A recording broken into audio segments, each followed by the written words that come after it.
नमस्कार। इस भाग में नेपाल के दो समाचार। दोस्तों, भारत और चीन से अच्छी स्थिति में है नेपाल। नेपाल के ऊपर कम कर्जा है।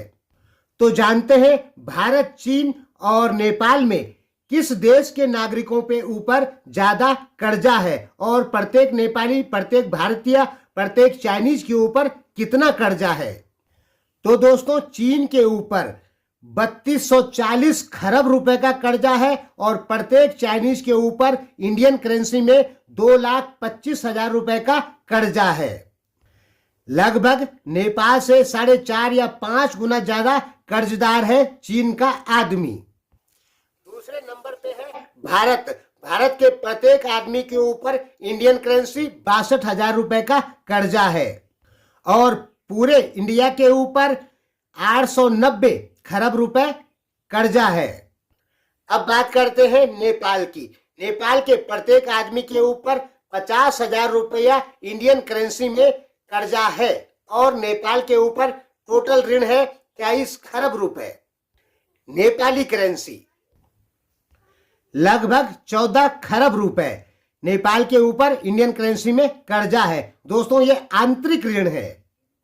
अब आप कहेंगे कि चीन के ऊपर ज्यादा कर्जा है। तो दोस्तों, चीन की इकोनॉमी भी बड़ी है, उसकी अर्थव्यवस्था भी बड़ी है। चीन से ज्यादा कम, चीन से बहुत ही कम है भारत की अर्थव्यवस्था, इसलिए भारतीयों के ऊपर भी लोन कम है। अब आप सोचेंगे कि कर्जा होना अच्छी बात कि कर्जा ना होना अच्छी बात। देखिए, कर्जा ना होना ही सबसे अच्छा होता है और इस मामले में नेपाल भारत और चीन से ज्यादा अच्छी स्थिति में है। देखिए, अगर किसी देश की इकोनॉमी ज्यादा होगी तो वो ज्यादा कारोबार फैलाएगा, ज्यादा इन्वेस्ट करेगा, वहां की सरकार ज्यादा कर्जा लेगी।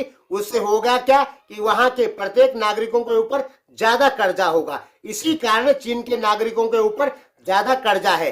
लेकिन दोस्तों, उनके पास पैसा भी है, उनकी इकोनॉमी ज्यादा है। ध्यान में रखिए, इन्वेस्ट अगर कोई सरकार करती है और तब जनता के ऊपर कर्जा होता है तो ये नुकसानदायक नहीं है। जैसे कि अमेरिका ने जगह जगह इन्वेस्ट कर रखा है, इसलिए उसके ऊपर कितना भी कर्जा हो जाए उसके ऊपर फर्क नहीं पड़ता, क्योंकि उसने वो पैसा इन्वेस्ट किया है कहीं पर।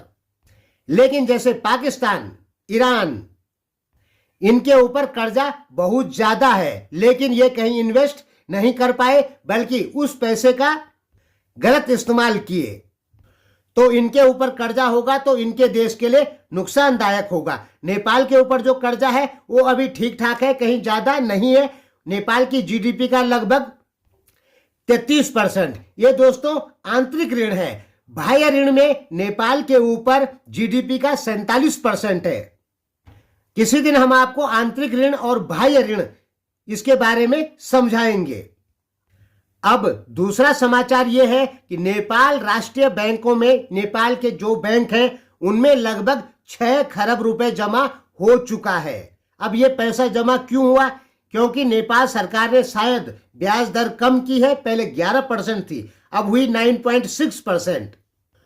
तो ये देख के बैंकों ने कर्जा देना कम किया और वसूली पे ज्यादा ध्यान दिया, इसलिए नेपाल के बैंकों में 6 खरब रुपए जमा हो चुका है, जो कि इन्वेस्ट नहीं हो रहा है। और ये ध्यान में रखना होगा कि यदि किसी देश के बैंक इन्वेस्ट नहीं करते हैं, पैसे को जमा करके रखते हैं, तो ये देश के लिए ज्यादा नुकसानदायक होता है। हालांकि पूंजी जमा होती है, वो भी अच्छा ही माना जाता है कि भाई पैसा है, लेकिन दोस्तों उस पैसे का यूज किसी इन्वेस्ट किया जाए, उस पैसे को किसी उत्पादन करने में या किसी भी चीज में जिससे अर्निंग होती हो, तो इससे ज्यादा ही फायदे होंगे। लेकिन नेपाल सरकार ने ब्याज दरों में कमी की, लगभग 1.5%। तो इससे हुआ ये कि बैंकों ने ब्याज पे पैसा देना कम किया और वसूली पे ध्यान दिया, इसलिए नेपाली बैंकों के पास में इस समय बहुत ज्यादा पैसा जमा होने लग गया है। धन्यवाद।